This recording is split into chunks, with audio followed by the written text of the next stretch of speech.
Coworker gets me fired. My many years waiting for revenge.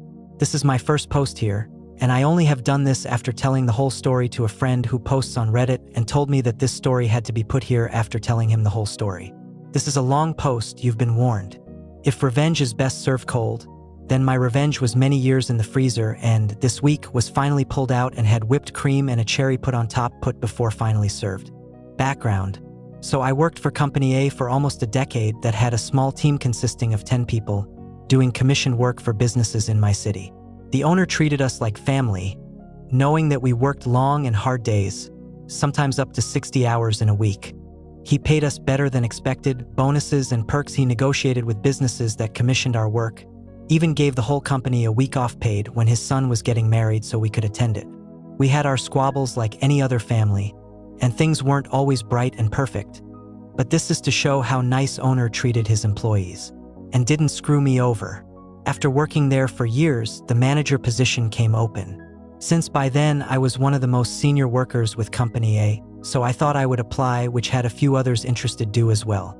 I didn't get the position mainly because, despite my experience at Company A, I didn't have a business administration degree. Someone who worked for owner did, so he got it. Realizing the education I would have to get and the demand of this job, I thought long and hard and concluded that, if I wanted to go anywhere in life, I would have to get that degree. Coming right of high school to work for Company A was great, but if I wanted to do something more, I would have to go to university. I talked to the owner and gave my 2 weeks notice. When I explained what I wanted to do and why, he understood that I was trying to make something of myself. This all becomes relevant later, I promise. Going to university, I found that I had tuition covered through government grants, but not things like food, rent, etc. So I looked around and eventually found work at Company B. Company B was a retail store with a bigger staff than I had been used to, somewhere around 50 employees, but had such a huge employee turnaround that it was scary at times. They dealt with a wide range of goods from groceries to very expensive items. They had a certain niche clientele that they could order items for and catered to. I ended up working part-time in their warehouse and answered to the warehouse supervisor, who answered to the manager. There were other supervisors for other parts of the store, but for this only the sales supervisor is relevant. Skip forward 7 years. In that time I got my BA degree and worked at Company B the whole time, going from part-time to full and eventually applied for the warehouse supervisor position. I was interviewed, got the job, been supervisor for months when the manager and I hired Kay as a warehouse clerk. Kay isn't the one to get the revenge, but she played a crucial part in the revenge. Then Beach gets hired. Beach started out as a cashier, working quickly up the chain and brown-nosing as many coworkers as possible, including the manager. When a sales rep went on maternity leave, Beach quickly jumped at the chance to work in sales and ended up permanently being a part of that team, then the sales supervisor soon after. Me and Beach got along like oil and water. We butted heads over things constantly. She would tell the manager all the small things that I did, but called me a snitch when I reported the issues she was causing. She would badmouth me and my warehouse staff, talk over me at meetings, and try to take credit for my ideas. She openly told coworkers that I was the cause of many issues and couldn't wait for me to leave. Oh, and she was never at fault. It would be the customer's fault, my fault, the delivery driver's fault, another coworker's fault, etc. There were times when we got together well, but far and few between. I get fired. So one day, a very expensive ring set, over $5,000 I found out later, ordered by one of our customers, comes in. Years ago, I set up a procedure for any type of jewelry so that it will not get lost or stolen. The last step is, once we have done everything with it in the warehouse, we take it to the office and have someone put it in the safe immediately. This particular time, I was the one who received the rings, so, once going through the procedure, told Kay that I was taking it to the office. The only one available who had the combination to the safe was Beach. I asked her if she could open the safe.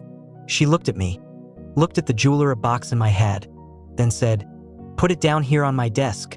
I'll put it away once I'm done this email." Keep in mind that me and the bitch had had a serious spat over something earlier that day, and I generally didn't feel like being close to her if I could help it. So I never saw her put it in the safe myself. The next day, I get a call from the manager to come to the office. I head there to find manager, Beach, and the HR consultant they pull in when some real shit hits the fan. Manager tells me that said ring set have disappeared.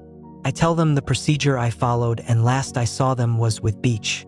Manager tells me that Beach checked the box and that said box was empty. Manager then pulls the box out. Sure enough, the box the rings were in was indeed empty. I swear to manager that the rings were inside when I checked them before given to Beach. At this point, it's my word against hers. By stroke of bad luck, the in-store video recorder had broken down days before the incident, so there was no way to verify what happened. We all know someone has to take the blame for this, and that's when Beach strikes, saying that it was my fault, since it was last seen in my hands. Manager asks if this is true. Then I realize that, yes, I was indeed the last person to touch the thing, and I never actually saw Beach pick up the box. Beach gives me the look of that screamed, "Gotcha!" Manager and the HR consultant ask us both to leave. After what seemed like forever, I get called in. Manager tells me that since I was responsible for the rings at the time and now are lost, they would be firing me. But since they had no proof as to whether I stole the rings or not, they wouldn't press charges, which scared the crap out of me, as this was the first time I heard of them thinking this.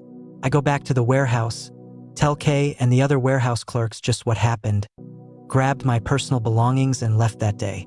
After a couple weeks of trying to get my head around what happened and weighing my options, I decide my first priority is to try to get some sort of job, and consider it lucky if I get a job flipping burgers with the bad rep when they ask Company B.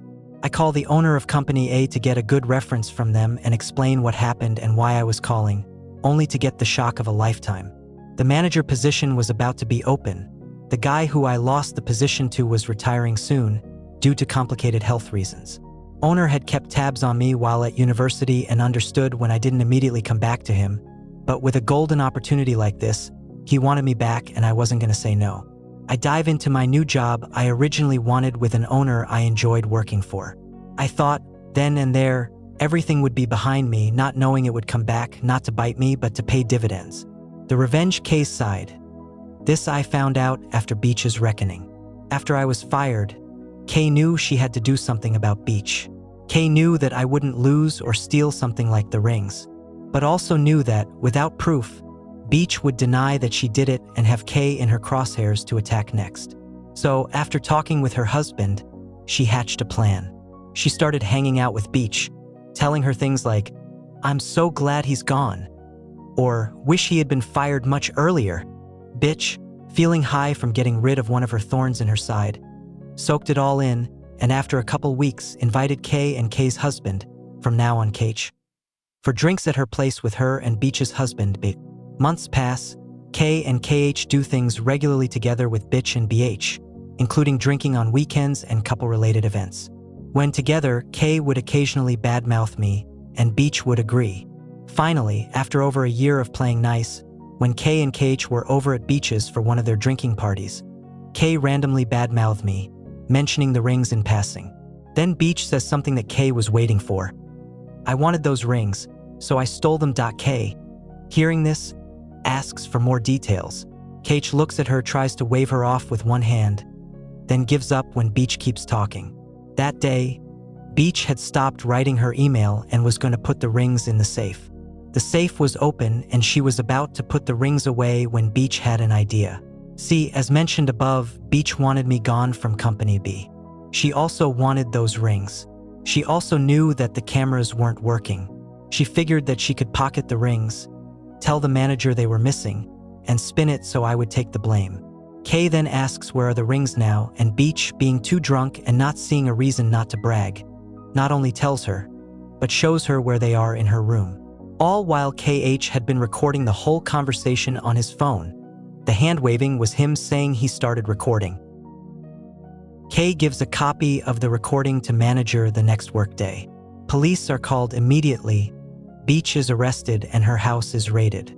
They find the rings. Kay and KH give the recording and testimonies to police.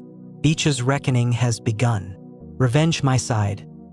I get a call from the prosecutor's office after Beach is arrested and charged with theft over $5,000, among other things. He wants me to testify about what she did to me. I didn't skip a beat in saying yes.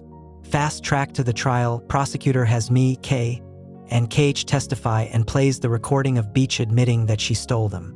Her attorney tries to throw out the case saying that K got Beach deliberately drunk, but Judge didn't buy it, since there was proof she drank all the time.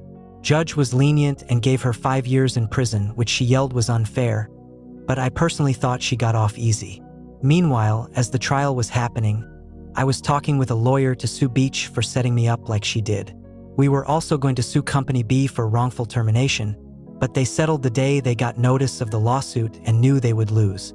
Beach wasn't so lucky. They tried some trickery by having BH divorce her and he received everything in the divorce, but my lawyer added him into the lawsuit as well. My lawyer asked overall for $3,500 for emotional distress, back pay from when I was fired until I started up with Company A again, and legal fees. And now, you are wondering where the metaphoric cherry is on this story? Well, recently we had someone leave Company A, so we were hiring someone to replace them. Owner was going over the resumes and set up interviews for the job this week. Lo and behold, Beach was one of the people to apply, but he didn't know that. I looked at the resume, was about to trash it, but then smiled. Owner set up the interview. She came in at her slotted time, looking to brown nose her way through. Then she saw me. I smiled an evil smile. She went white. All I said was, "Ah, bitch, how are you? Remember me?" A deer in the headlight look from her. I look at her resume and say, "I'm sorry. I do not think you will be a good fit for our company. Thank you for applying." She said not one word and left. Edit. I forgot to mention that it had been almost 6 years between her last job, Company B, and her coming into the interview.